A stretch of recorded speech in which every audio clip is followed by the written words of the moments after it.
Shalom. First and foremost, I would like to give all praises to Yahweh, Bahasham, Yahweh Shai, Bahasham, Rachakwadash. Double honors to the apostles of Great Millstone. Peace, blessings, and salutation to the elect of the nation of Israel. To you, I say Shalom. Yahweh is the name of the Heavenly Father, and Yahweh Shai is the name of the Messiah. And Lord willing, this lesson is edifying and straight to the point. This is Psalm 25, verse 5. Lead me in thy truth and teach me, for thou art the God of my salvation. On thee do I wait all the day.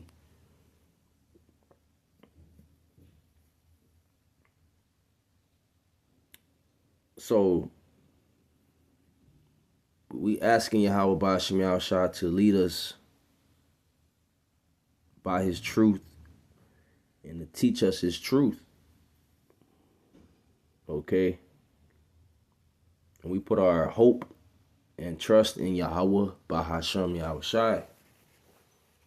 We're hoping for a new rulership. We're expecting a new rulership because that's according to the scriptures. Okay, there will be a new heaven and a new earth, meaning how the earth is going to be refreshed. All right.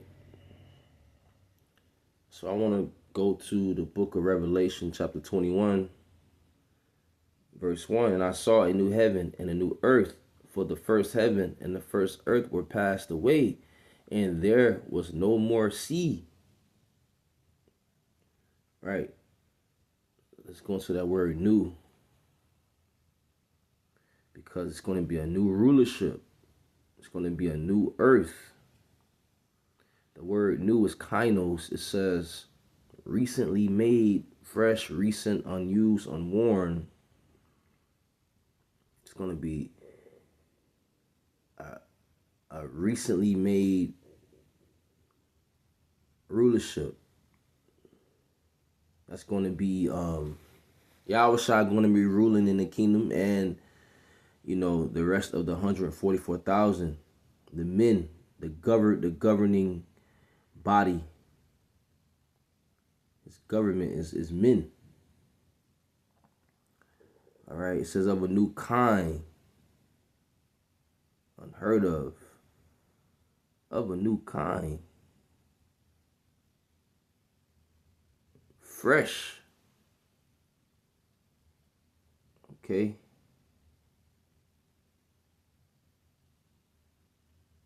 Going to the Strong's definition. Freshness. Respect to age, new. That's right.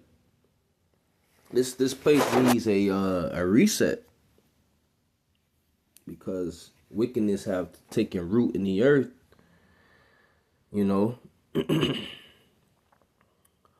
Because Esau, Edom, the so-called white man, is ruling the earth in wickedness. So this place needs a reset righteously, and it's going to happen. So it's going to be a new heaven, a new earth. For the first heaven and the first earth were passed away. Okay? So it's going to be a new heaven, the earth being refreshed under a new dominion led by Yahweh Shai and the 144,000. Because Esau's heaven was passed away. His rulership was passed away. Okay? His dominion was no more.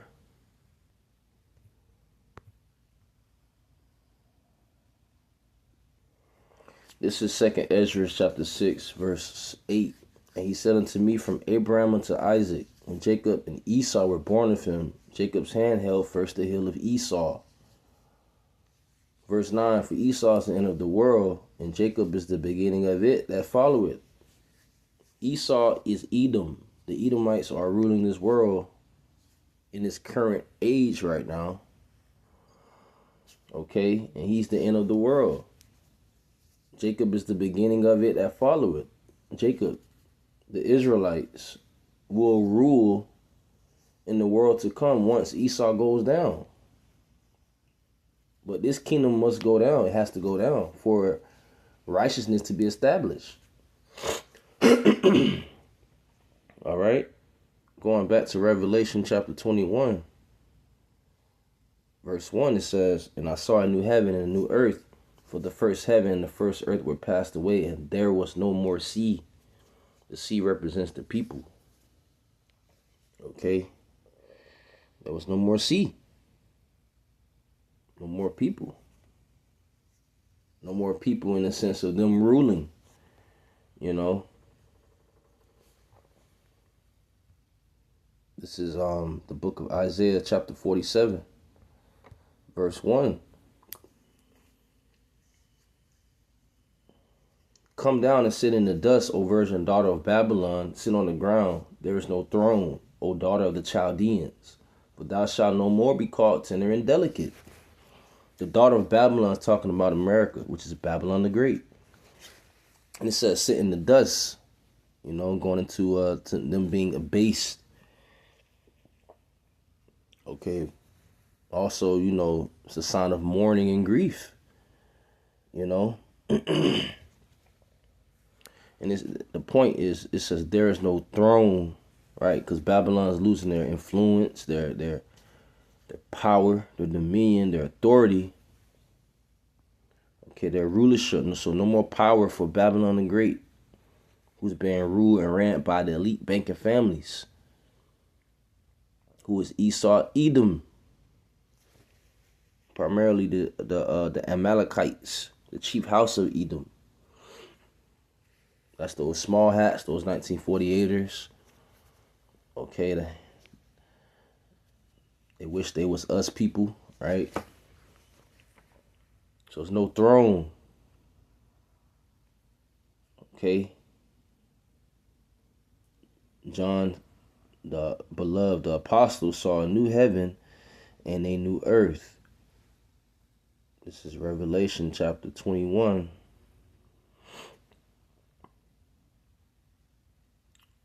Verse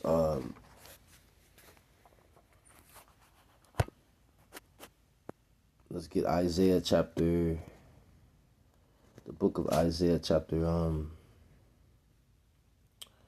believe it's 65, verse 17. It says, "For behold, I create new heavens and a new earth, and the former shall not be remembered nor come into mind." Right. Because, once the elect of Israel be saved, once we receive those new bodies, it's going to be like as we had a bad dream, because that bad dream consists of us being in captivity, being under the so-called white man's rulership, being in slavery, right? But once the elect of Israel, Lord willing, that's us, Lord willing, those chariots come down and we get beamed up and we receive those new bodies, it's going to be as if we had a bad dream once again. We're going to be rejoicing in those chariots. Okay?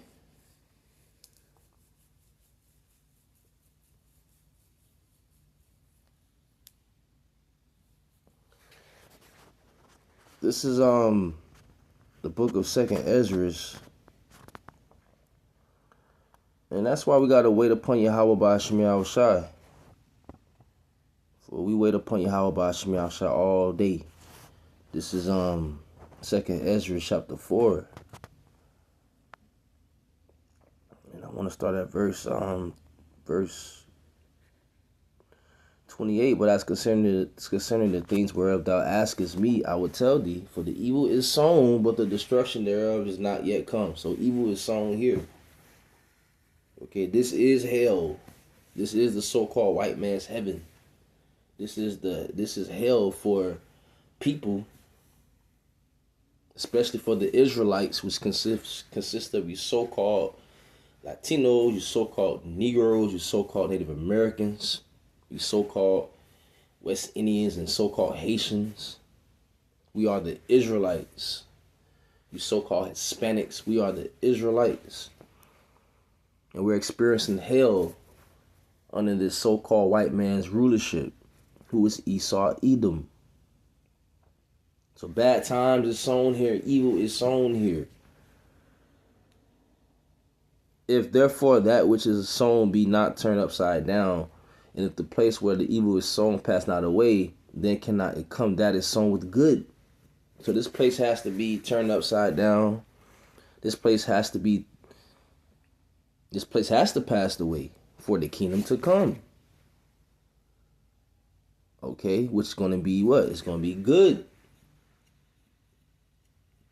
in the kingdom of heaven for the children of Israel, for God's holy people, for God's chosen people. We're going to have new bodies. We're going to be perfect. We're never going to go off. We're going to have these different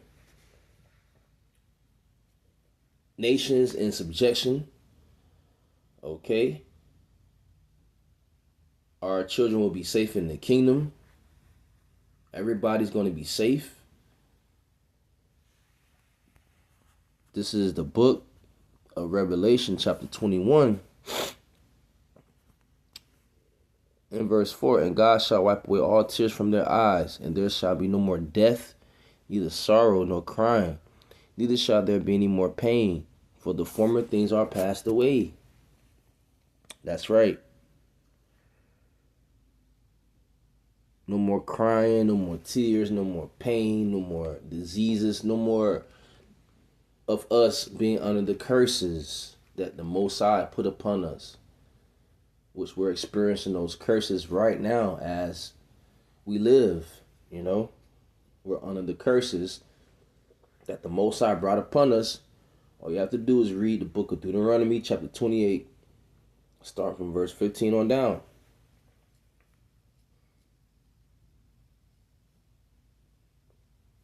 Okay? But we're under the curses as a whole. So this place is going to be refreshed. And we're waiting upon Yahweh B'Hashem Yahweh Shai. Our children are going to be safe in the kingdom of heaven. Okay. Isaiah 60 verse 18. Violence shall no more be heard in thy land, wasting or destruction within thy borders, but thou shalt call thy wall salvation, and thy gates praise. No more violence. No more violence in the land. You know? The sun shall be no more thy light by day, neither for brightness shall the moon give light unto thee, but Yahweh shall be unto thee an everlasting light, and thy God thy glory. Right. We're going to be full of, wisdom and knowledge. We're going to be perfect because, Yahweh B'Hashem Yahweh Shai presence is going to be upon us. There's still going to be a sun and the moon because that's part of the Lord's ordinance. That's part of the Lord's ordinance. We use the sun and the moon to tell time and whatnot,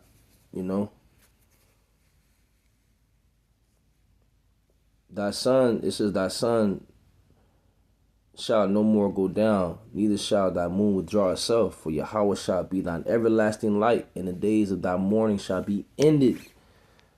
Right. That's right. We're not going to be separated from Yahweh no more because sin separates us from the Most High. Okay? He will be our power, and we will be his people. All right? So the sun and the moon is symbolic to, wisdom and knowledge and understanding.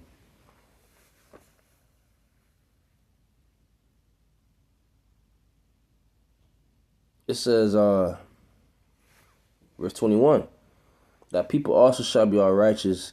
They shall inherit the land forever, the branch of my planting, the work of my hands, that I may be glorified. A little one shall become 1,000, and a small one a strong nation. I, Yahweh, will hasten it in his time. So it's going to happen very, very quickly and very soon. This Proverbs, book of Proverbs 29, verse 2. When the righteous are in authority, the people rejoice, but when the wicked beareth rule, the people mourn. So when the righteous are in authority, the people will rejoice. Okay?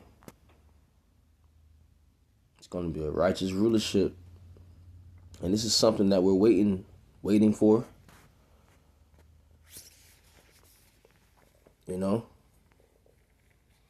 Isaiah 11, verse 5. And righteousness shall be the girdle of his loins, and faithfulness the girdle of his reins. The wolf also shall dwell with the lamb, and the leopard shall lie down with the kid, and the calf and the young lion, and the fatling together, and the little one and the little child shall lead them, and the cow and the bear shall feed, their young ones shall lie down together, and the lion shall eat straw like the ox, and the sucking child shall play on the hole of the asp, and the weaned child shall put his hand on the cockatrice den. They shall not hurt nor destroy in all my holy mountain, for the earth shall be full of the knowledge of Yahweh, as the waters cover the sea. Once again, no more of our children being abandoned, being taken advantage, because they're going to be safe in the kingdom. All right, so with that, all praises to Yahweh, Bahashem, Yahweh Shai, Bahashem, Rakakwadash, Shalom.